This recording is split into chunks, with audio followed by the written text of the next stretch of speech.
अस्सलाम वालेकुम। उर्दू ऑटोमोटिव में खुशामदीद। आज का हमारा टॉपिक है how to improve fuel efficiency या एवरेज।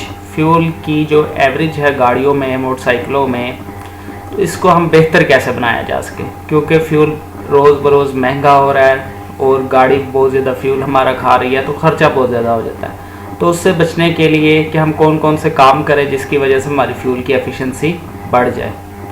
इसमें सबसे पहली जो चीज़ आती है, जो मेन चीज़ होती है, वो होती है स्पार्क प्लग। स्पार्क प्लग जो होते हैं ये फ्यूल को बर्न करने के लिए इस्तेमाल किए जाते हैं। जब स्पार्क प्लग सही तरह से स्पार्किंग नहीं देते तो फ्यूल सही तरह से बर्न नहीं हो सकता और पूरी तरह से गाड़ी एफिशिएंट नहीं रहती, फ्यूल हमारा ज़ाया जा रहा होता है। तो जो भी गाड़ी ज़्यादा फ्यूल कंजप्शन कर रही है, फ्यूल ज़्यादा खा रही है, उसमें सबसे पहली चीज़ आपने चेक करनी है कि उसके स्पार्क प्लग कैसे है। स्पार्क प्लग रिप्लेस करने हैं तो रिप्लेस कर दे, गैप एडजस्ट करना है तो गैप एडजस्ट कर दे। अगर हालत बहुत ज़्यादा ख़राब है तो फिर इसको रिप्लेस करना पड़ेगा। अगर हालत इसकी ठीक है तो फिर इसका सिर्फ गैप वगैरह एडजस्ट करना पड़ेगा, साफ वगैरह करके गैप एडजस्ट करना पड़ेगा। Spark plug. उसके बाद है एयर फिल्टर। एयर फिल्टर क्या होता है? एयर फिल्टर एयर को फिल्टर करने के लिए इस्तेमाल किया जाता है। जो इंजन के अंदर हवा जा रही होती है उस हवा को फिल्टर करता है। अगर एयर फिल्टर चोक हो चुका है, बंद हो चुका है, तो इसमें से हवा बहुत कम गुजरेगी। जब हवा बहुत कम गुजरेगी, फ्यूल उस हिसाब से इंजेक्ट हो रहा होगा, जिसकी वजह से फ्यूल ज़्यादा खर्च हो रहा होगा और हवा कम जा रही होगी। तो हमेशा एयर फिल्टर, जब भी आपने गाड़ी की ट्यून अप वगैरह करवानी है तो आपने इसको एयर फिल्टर को साफ़ करवाना है या रिप्लेस करवाना है। एयर फिल्टर की वैसे वैलिडिटी 10,000 किलोमीटर होती है। ये 10,000 किलोमीटर तक एयर फिल्टर को चलाया जाता है, जो आम एयर फिल्टर होते हैं 10,000। स्पार्क प्लग भी 10,000 किलोमीटर तक चलते हैं। इसके बाद इनको रिप्लेस कर देना चाहिए। 5,000 किलोमीटर के बाद इनकी सफाई की जाती है, इनकी भी और स्पार्क प्लग की भी, और 10,000 किलोमीटर के बाद इसको रिप्लेस कर दिया जाता है। तीसरी चीज़ आती है इंजन ऑयल। क्या आप इंजन ऑयल कौन सा इस्तेमाल कर रहे हैं? मैंने एक वीडियो भी बनाई है कौन सा इंजन ऑयल इस्तेमाल करना चाहिए।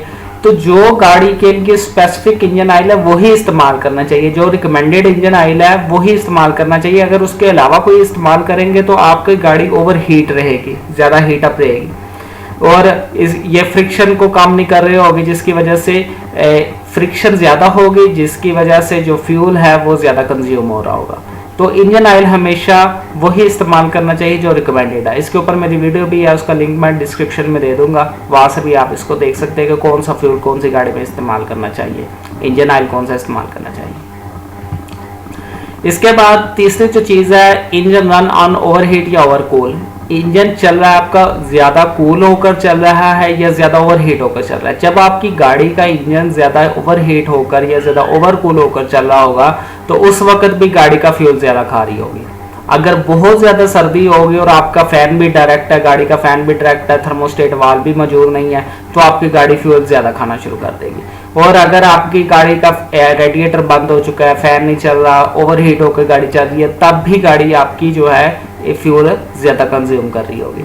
तो कभी भी अपने इंजन को अननोटिस से ज़्यादा टेम्परेचर पर नहीं चलाना चाहिए, ओवरहीट होकर नहीं चलाना चाहिए या ओवरकूल होकर नहीं चलाना चाहिए। इसके बाद जो एक और मेन फैक्टर आता है वो टायर का एयर प्रेशर आता है। अगर टायरों के अंदर हवा ज़्यादा भरी हुई हो तब भी फ्यूल कंजम्पशन के ऊपर फ़र्क पड़ रहा होता है, और अगर कम हो तो तब भी बढ़ रहा होता है। तो हमें कम हो तो बहुत ज़्यादा फर्क पड़ रहा होता है, ज़्यादा हो तो इतना नहीं पड़ रहा होता, लेकिन आपने हमेशा रिकमेंडेड फ्यूल एयर प्रेशर आपने टायरों के ऊपर रखना है कि जो भी रिकमेंडेड है, मसलन अगर 30 PS रिकमेंडेड है तो 30 PS ही रखे। और इसको जो आपके मोहल्ले में या करीब जो जहाँ पर सही गेजेस मौजूद है वहाँ से टायर का प्रेशर चेकअप करवाया करें। मतलब बाज़ औक़ात इस तरह होता है कि गेजेस ख़राब हुआ होती हैं और वैसे वो चेक करते रहते हैं, तो वैसे नहीं करना चाहिए। तो आपको जिसके ऊपर एतमाद है कि जिनकी गेज सही है, डिजिटल गेज के ऊपर एतमाद किया करें, उसके ऊपर एतमाद करके तो आप उसका टायर का प्रेशर जो है वो पूरा रखा करें। अगर 30 है, 35 है, 28 है, जितना भी प्रेशर रिकमेंडेड होगा वो आपने उतना ही टायरों के अंदर भरवाना है। अच्छा, ये टायर प्रेशर लिखा कहाँ पर होता है कि कितना रिकमेंडेड है? ये टायरों का प्रेशर लिखा हुआ होता है जो सेंटर पिलर होता है गाड़ी का, उसके ऊपर लिखा हुआ होता है, या ड्राइवर साइड पिलर पर या दूसरी साइड पर, या फ्यूल लेड के अंदर वाली साइड के ऊपर लिखा होता है।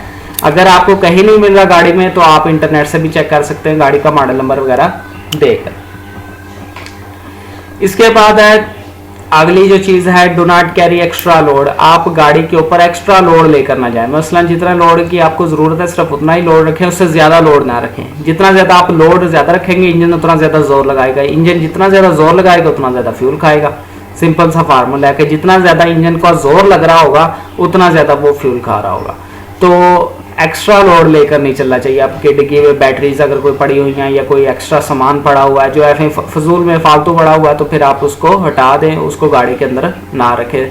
जब आप रखेंगे तो गाड़ी की जो फ्यूल एवरेज है वो कम हो जाएगी। इसके बाद है कि एसी को उस वक्त तक ना चलाएं जब तक आपको वाकई ज़रूरत ना हो एसी की।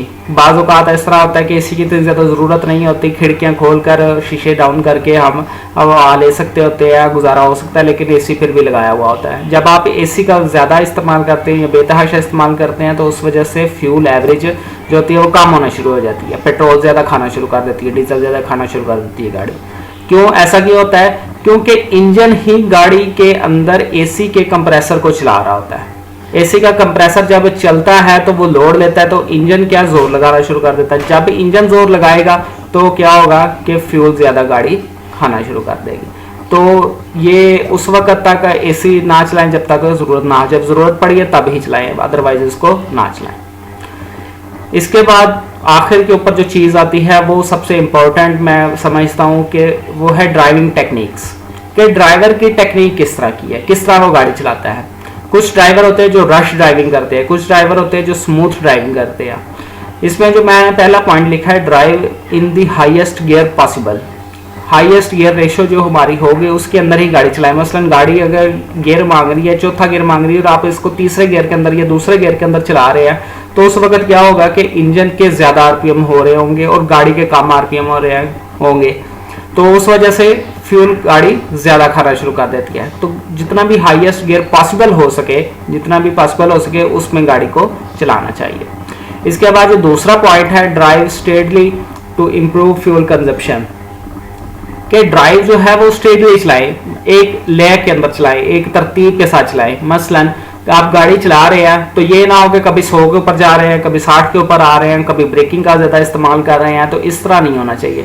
गाड़ी को एक लय के ऊपर चलाएं, मतलब आपने 80 के ऊपर गाड़ी को चलाना तो 60, 70, 80 के ऊपर गाड़ी को रखें। ये ना हो कि कभी नीचे ला रहे हैं, कभी एक्स्ट्रा कर रहे हैं, कभी ज़्यादा कर रहे हैं, कभी कम कर रहे हैं।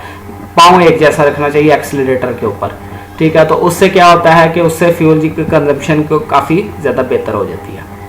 तीसरा जो पॉइंट है जो मैंने लिखा है वो है इंजन ब्रेकिंग। क्या होता है कि लोग ब्रेक्स का बहुत ज़्यादा इस्तेमाल करते हैं, गाड़ी के अंदर बैठ कर ब्रेक्स का बहुत ज़्यादा इस्तेमाल करते हैं, फुट ब्रेक का। जो फुट ब्रेक का इस्तेमाल करते हैं उससे क्या होता है कि फ्यूल कंजम्पशन बढ़ जाती है। किस तरह बढ़ जाती है? इंजन तो बेचारा चल रहा होता है, इंजन फ्यूल कंज्यूम कर रहा होता है और आपने ब्रेक लगा दी, आप उससे परफॉर्मेंस ले नहीं रहे इंजन से।